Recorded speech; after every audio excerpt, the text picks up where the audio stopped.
Hello, I'm Adam, And I'm Adrian.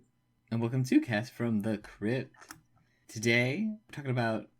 I thought this was a new movie. I was going to call it a new movie. This movie is almost 3 years old now, so not new. But 2020's Spree, which That's the one. it's on Hulu. Is it a Hulu original? No, I don't think so. Oh, is it not? For whatever reason, I thought it was. It feels like something that could be a Hulu original. Yeah, maybe that's that's a great way to describe how you could describe the vibe of this movie. Yeah, I I agree. don't know why we watched it. I think like everybody surrounding me, including you, watched it, and I was like, I'll watch it. And I Well, did. I watched it because everybody surrounding me watched it. Yeah, I don't know what the I think what happened was our buddies they streamed this movie like in Discord together and like had a movie night. And then I saw all the reviews of it. And then I watched it because I was like, well, why not? It's streaming. It's free. I'll watch it. It's got Joe Keery in it. And then you saw my review, right? And watched it. I saw you talking about it. I don't think I saw your Oh, review. okay. But I yeah. talked about it. Well, I also reviewed it in our little group chat. Yeah. There's a lot to be said about this movie, I guess. It's kind of controversially rated. I'll say it's not controversial, but it's the quality is is subject to debate. Kind of well received, like 66% of Rotten Tomatoes. That's kind of what I Yeah, expect. But some I people would really say like this that's movie, some people don't like pretty this well movie. received. Yeah, that's pretty. I mean, for what this movie is, yeah, it's not bad at all. Yeah, and it didn't really have like a box office release. I mean, it might have done a couple theaters here and there, but it mostly was released digitally, Maybe this is is what I my thought it understanding. was on Hulu only. It did debut or premiered rather, just before the pandemic in 2020, and it made its first appearance at Sundance that year. But I think that, obviously it wasn't able to have the theatrical run that it might have. So it only grossed like $43,000 in the box office. I do think this movie probably would have at least made money. It's very much that kind of movie. It has a lot of familiar faces for multiple generations because it's got a lot of people that are big with Gen Z, like Joe Keery himself, of course, plays a character named Kurt Kunkel, the main character in this film, but is very popular for being Steve in Stranger Things. There's a ton of really popular SNL cast members that would probably be bigger with like the millennial crowd. David Arquette's in this movie. Frankie Grande, big with the kids. Ariana Grande's brother. There's a lot of random people in this movie, which I kind of found shocking. Yeah, this movie, surface level, I would not have guessed anybody was in this movie. I Frankie Grande, I didn't know. That's okay. This is the problem with the cameos in this movie is it felt like this man was a cameo, but I didn't know who he was. So it just kind of felt like they were flaunting a man. Wait, which man did you not know? Frankie Grande, I did not know who that was. Oh, yes. That is my I mean, we'll get into it of course, but like the every appearance of a person, every character feels like a cameo. Like it's Yeah, very there he hey. is. It's The that guy. SNL trumpet plays in the background as they Yeah, walk in. yeah. But well, maybe I just live under a rock, but I really didn't know who any of these people were except Dave Arquette. I'd And see I feel like I knew too many of them. I didn't know any of them, but it felt like the movie wanted me to. Like, oh, it's that guy, and I didn't know who that guy was, and I felt out of the loop watching a movie alone somehow. So Yeah. I don't know. I need to know more. Yeah, so one of them is that guy. I don't know his name for the life of me, but he was really popular on Vine. He plays Bobby Basecamp. Okay, could believe Hey, I'm that. Jared. I'm blah blah blah. I never learned how to read. He's that guy. Okay, And so there's somebody in this movie for everybody.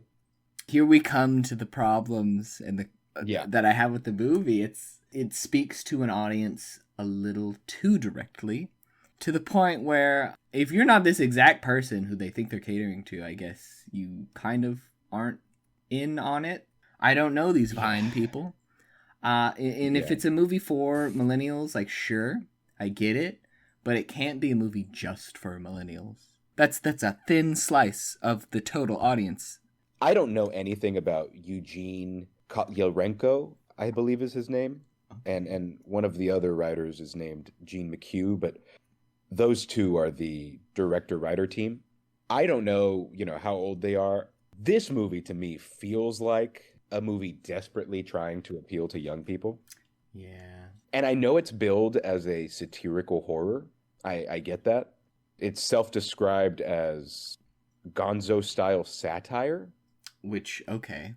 Yeah, yeah, That's okay. okay, yeah, all right. Uh, Self-described. right. But it feels like it's winking at me the whole time and like nudging me with its elbow so that I Yeah. laugh at a bit that I just don't think is funny. And to be honest, like just found footage is so tired. And I think that Yeah. even this now, the streaming found footage subgenre that's like trying to be more modern, I just think it's also overdone now. And I couldn't name you 10 examples of movies that do this sort of thing where they follow a streamer around, but I know they exist. I know they're out there. I can name at least 3 and all of them kind of suck. So I'm just past this. I'm past this and I don't care if it's satire. It didn't really work for me. Any horror movie or movie, I guess, in general, that the premise revolves around some current trend, some new this is what the kids are doing technology bit, that is going to date itself instantaneously and has no longevity. Like Unfriended, I watched Yeah. that a couple years ago and it was a couple years too late because it's like really does not reach anyone nowadays. And I think No, yeah. I mean, it's 2023. This movie came out in 2020 and it already feels tired to me. Maybe it felt I tired at the completely agree. time, but it's not. It's only gonna to decay from here, you know. Yeah, I completely agree. Okay, well, I don't want to like, poop on this movie too early and then not talk about the plot. So I guess we can kind Yes, of get just the into what this basic movie's premise. about. Yeah, Uh, it's not difficult to follow. no. So we're following this beautiful man. His name's Yes. Kurt. He has like a YouTube channel or like online persona called Kurt's World, and he's like nobody watches his videos, and he's like just he's been trying to have an internet presence unsuccessfully for like a very large portion of his life. And so the premise of this movie is he's finally had enough and he's gonna start doing spree driving, which is discount Uber driving. He's going to be an Uber driver where he puts a camera in the car and streams everything that happens. And then eventually he's going to kill everybody in his car. And hence the name Spree. And this is his way of like trying to attract views. Innately, that premise is like, okay, you think it's going to go in one direction. It can really only go in one direction. From that premise, chicanery ensues. Yeah, that's the real thing. The real issue for me, I automatically found the premise uninteresting Yeah. because and here's the thing. I can actually name 4 movies when thinking about it really hard. 4 movies that do the streamer thing. Okay? Horror movies specifically. I've seen one that was actually very original named Cam. I don't know if you've seen that movie. I haven't, but I've heard good things about it. I have Yeah, heard of that I movie. I like that movie. I think it's really original, really unique, and it really does the horrors of the internet justice, right? This movie is very safe, I feel, right? You've got a guy that most people that are watching this movie know to be already like a really likable character, like in Stranger Things. And Joe Keery, he's not your average creep. He's handsome. He's not hard to look at. And so I don't really buy already that he is some, weird evil dude. Plus, considering, who he plays in other media, I just don't buy this off the top. But to make matters worse, again, I think that this streaming bit is very tired, and this dangers of social media angle that a lot of like horror movies are taking now is very, very tired. Talk about beating a dead horse. I Yeah. don't think you'll meet more than one person out of 100 that'll tell you that social media isn't harmful to people. Like we know, people know. So the entire movie, I was asking myself, okay, great, fun bit, I guess. He runs him over while he's peeing. Haha. But why? Like, why is this being made? If it's satire, what is it satire of? Are you trying to make commentary that social media is bad? Or are you satirizing streamers who would do anything to get famous? But that's also trying to make commentary. What are you? What are you and yeah, why? it is tired. Like, seeing the poster and reading the description, you know what the message is. You know they're going to try to be like, look at how far people will go to get views, what society, like, that's the message before you even turn this movie on.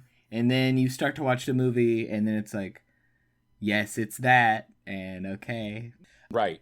Now, our friend, a mutual friend, Anthony, who I think was the first one that started all this discussion about this movie, he said he felt like them hitting you over the head with, and maybe I'm putting words in his mouth, but them hitting you over the head with the, like, characters in this movie, with the, like, streaming message, with the everyone has a social media presence.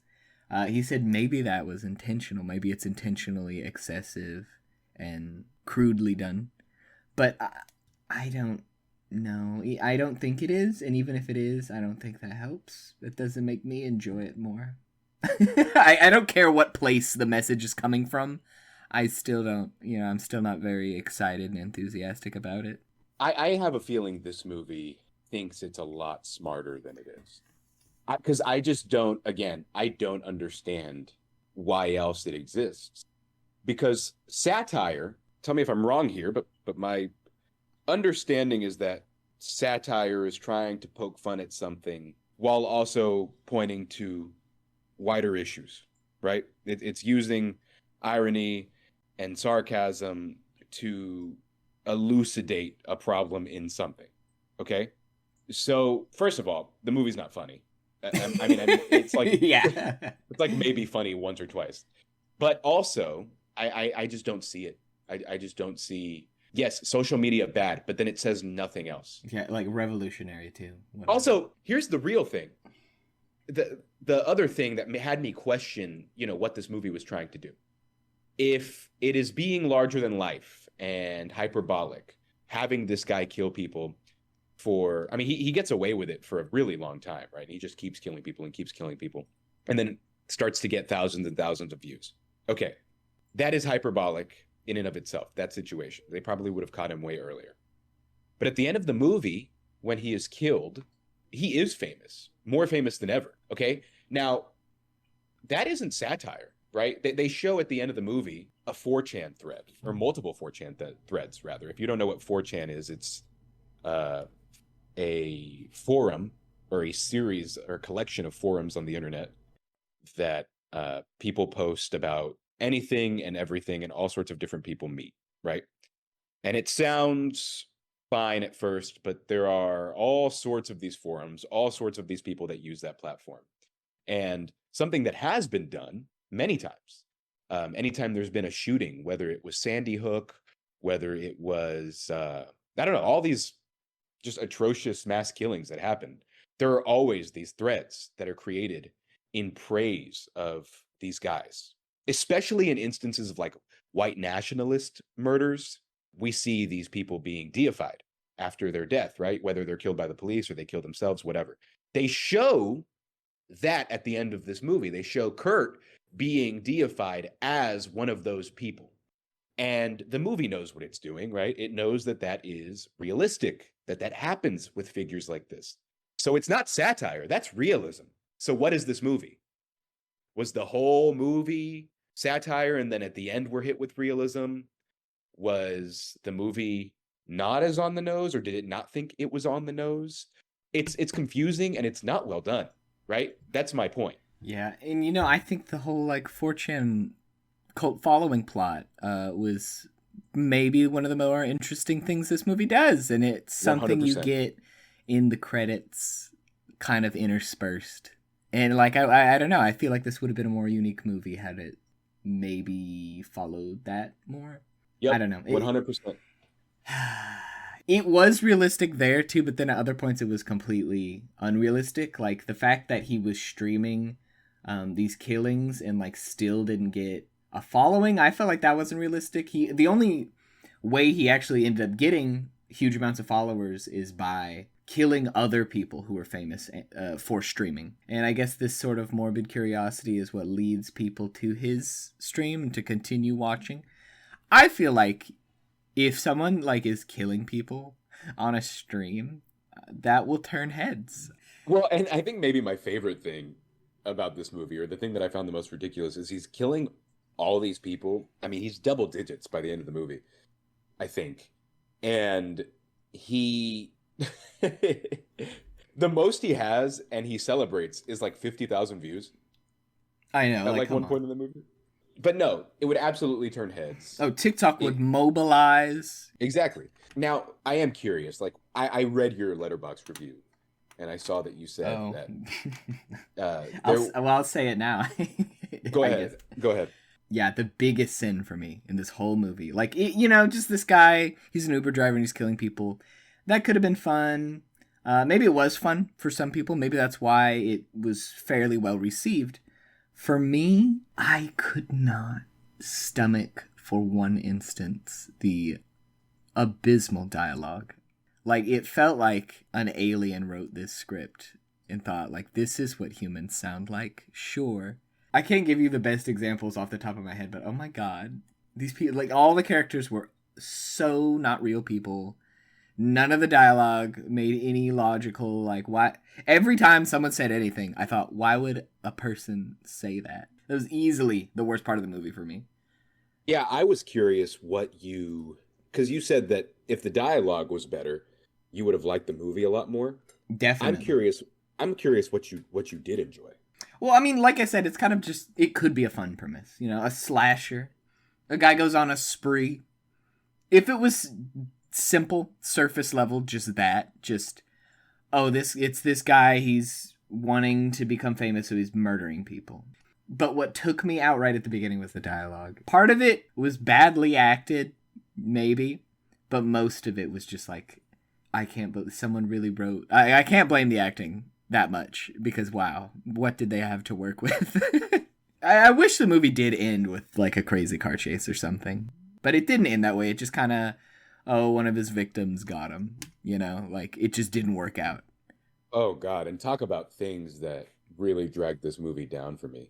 He kills all of these nondescript people during the movie. Like, he kills this sort of D-bag white nationalist guy in the beginning, and from there he just meets a lot of like crappy LA people, right? And correct me if I'm wrong. They're in LA, correct? I believe so.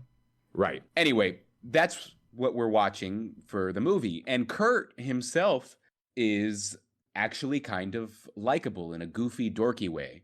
And I don't think I'm crazy in saying that. I think the movie does that intentionally, and they make him more likable than the people he's killing on purpose, at least in the beginning. Then they introduce this character who is this sort of up and coming comedian. She is played by Sashir Zamata, or I think her name is Sashir Moore. She is a SNL member, or was an SNL member up until fairly recently. And she plays a comedian named Jesse Adams. A few things. The character is not likable. It's just kind of obnoxious, right? Like all of the other characters. And not very nice to Kurt, which, again, I guess doesn't matter because, yes, Kurt is killing people. But we're really given no reason to like this character off the bat. And they really just double down on her being unlikable and obnoxious. She is this supposed incredible comedian, this big talent that's up and coming, and they build it up the entire movie. But then we see her on stage and like she does no stand up. All the bits that they show through like, Instagram videos from other passengers that are watching her content online, or Kurt when he looks her up. None of it's funny, and that is subjective, I know, but I didn't find any of it funny. I didn't find her any more likable. And so the last 30 minutes of this movie or longer are spent with Kurt engrossed and impassioned trying to murder this woman, and us not caring because she sucks. She's no more likable than any of the other victims that he had. The guy kills his own father or stepfather later on in the movie, and I felt maybe just a little bit more toward that, only because of the relationship that's existing. And I'm telling you, the entire final act hinges on us liking this Jesse Adams character and rooting for her against Kurt. And it doesn't happen. It does not happen. Which makes that ending feel all the more unearned, where you have like all these internet weirdos and incels praising Kurt in 4chan threads. It feels unearned because there was nobody else there to care about. They build up Kurt and only Kurt, and part of that might be a compliment to Joe Keery and an insult to the rest of them. But I don't know. To me, it just feels like they made a really unbelievable villain. And so the ending isn't as chilling as it could be, because I don't believe that this guy is capable of this because you showed me a shitty movie for an hour and a half with a half-baked character who is unfortunately the strongest of all of them. Are you with me? Do you get what I'm saying? Yeah. Well, okay. First of all, I will not discredit the humor of a comedian against them, because I don't know how many times I've seen clips of someone doing stand-up randomly at an open mic night that I was like, wow. But that's just me, and comedy's subjective, so that's why I don't try to factor that in. But yeah, this Jesse Adams character, she, just like every other character in this movie, is not even a character. Like, it's really generous to call her a character. She is like thing that makes dialogue at most. But she doesn't make any sense. She's not developed at all as a character. And then by the time we have the ending, where she is, in a way, I guess lack of a better word, she's the final girl. And like, who is she at this point in the movie? We followed her for a portion of the movie earlier. Then she disappeared entirely. And now she's back, and we still don't care about her. Like, I didn't want her to win. I wanted Kurt to win. Kurt is, I guess you think he's not a good character, and I think I maybe can agree with that, but they build him up. Yeah. At the beginning. Yeah. He's got a foundation. He's the most character we see.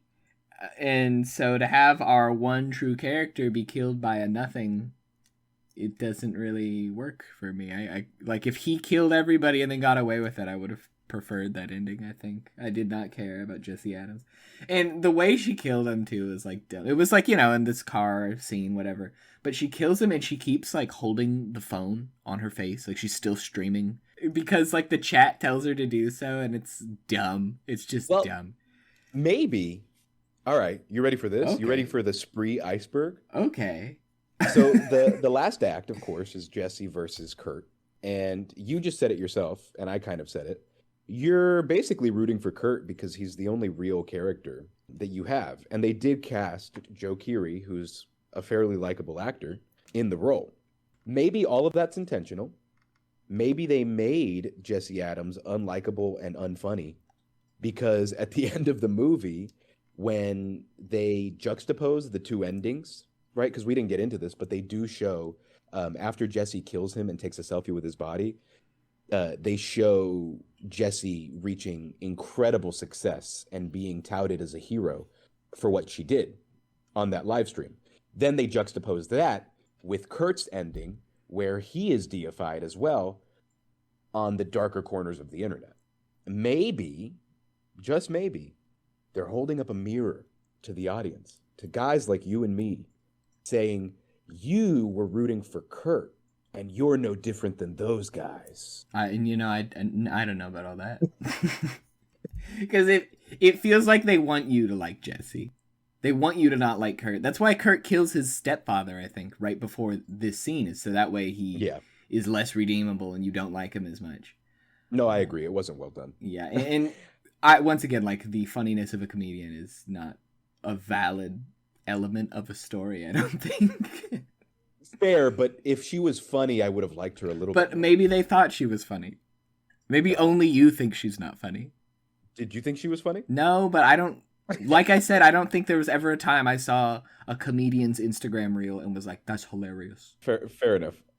I will drop that one. Still unlikable and less developed than Kurt, but I suppose likability is also subjective. If I directed this movie, this is just me. The kills would be probably center stage. There would be no hokey message. It would be like, watch this guy kill a bunch of people. The kills would get really zany, and then it would end with a crazy car chase away from the cops. Yeah, and that's how I'd make this movie. But and I would watch your version. Thank you. Way more. Thank you. I will say, Joe Keery did a good job. Like, he really I agree. Put a lot into this movie. And this movie was really focused on this character. He had to be doing a lot for it. And so, hats off to him. Yeah. He did do a good job. He did everything he could have done and more. I feel like he did get the best dialogue because, once again, he was the most, like, well thought out character. Like, every other character felt like a stereotype with legs, maybe. Like, bad dialogue. His dialogue was better. Wasn't always great, but he made it work. So, good for him. He did a good job. I do have to say this, for him, at least, is a W. Yeah, I got to agree with you. I thought he was really pretty good in this movie, and I thought that he outshined basically everybody else in the movie. The guy that plays Bobby Basecamp, his name is Josh Ovalle. I thought he was whatever. I just don't think they gave him enough to work with. I thought that he was a pretty good, like, foe to Joe Keery.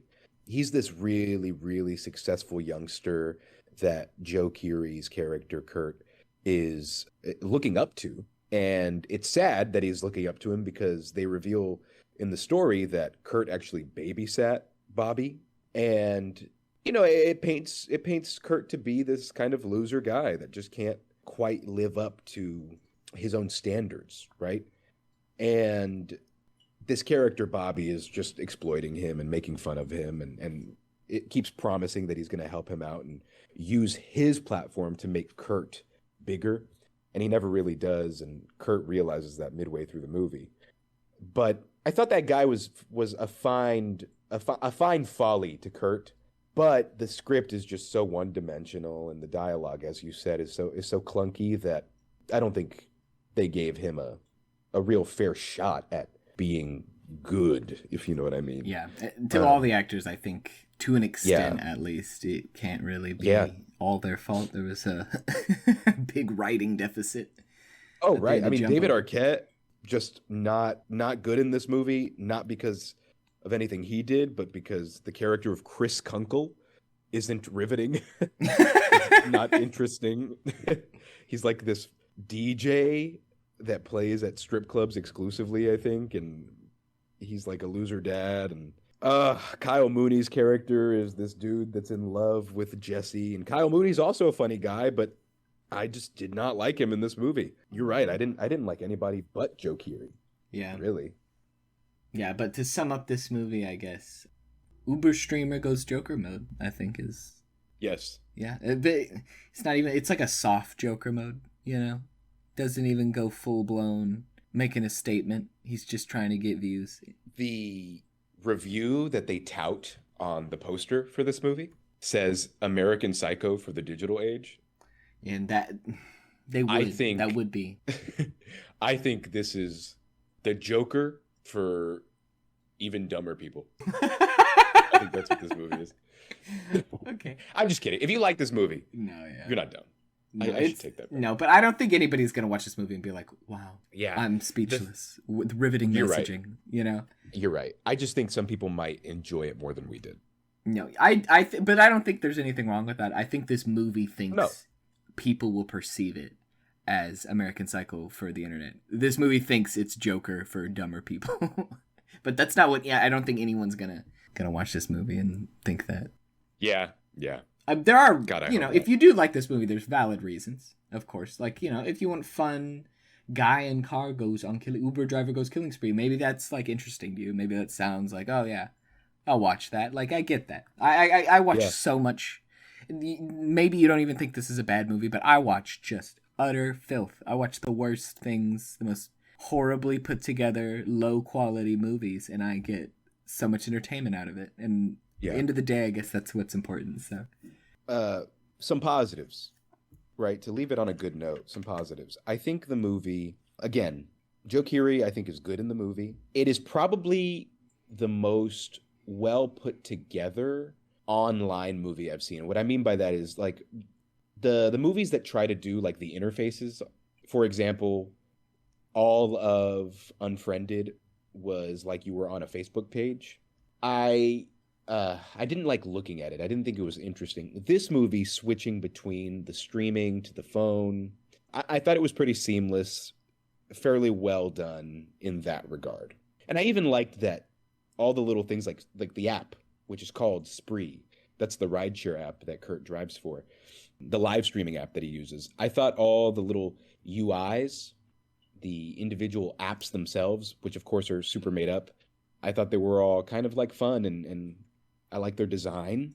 That's something that I would identify as a positive. I can tell the most expensive part of this movie was the people that were in it, and I applaud it for that. I think that it handles a low budget relatively well, right? I think it looks good. It's just everything else that's not good. Maybe they should have paid a better writer. So, but there are things to genuinely applaud this movie for. I just really couldn't stand it. I do have to say I liked Unfriended more. Oh, I did too. Unfriended is probably objectively like half the quality of this movie. Like definitely a worse movie. But it's worse to a degree that makes it entertaining, and this movie's not good enough to a degree that outweighs that, if that makes sense. I'm gonna be honest, I think for as ugly and kind of jarring as that movie is to watch, I think that Unfriended is better written. And I think that there are actually some decent performances in that movie. I don't think go that far. I remember saying this when that movie first came out and I watched it. They're not that bad. The actors are not that bad. The movie itself is pretty cringy just because of what it is. But the people in it are not that bad. I do think it's a better movie. But I do. Okay, well, I very disagree with that. This movie has Kurt. We got one real character that has been thought about. The other, Unfriended, like, there's no character in that movie that isn't dumb fodder. Like, even the main girl is like, she's just like, cool. She's like a girl. And it's like, okay. but even Kurt is like, yes, by default, he is the best character. But he's not a good character. No, I think he's better written and better acted, though, than any character. I'll say he's better acted. In Unfriended, yeah. So I'll agree. I'll agree with you on the better acted. Unfriended, but... Oof. You know what? Now I got to rewatch Unfriended, I guess. You're going to rewatch it and realize how terrible it is. I'll tell you. I'll give you my honest answer. But this movie, I didn't think it was the worst thing I'd ever seen, but I really did not enjoy it. Yeah. I really did not enjoy it. Yeah, I would not rewatch it. No, me neither. I probably wouldn't watch Unfriended, though. But, you know, good for one watch, at least. Fair enough. Okay, well, thank you for joining me, Adrian. That's all I have. Me too. No, I said it all. I let it all fly. Let it all fly. All right. Thank you for listening. Goodbye.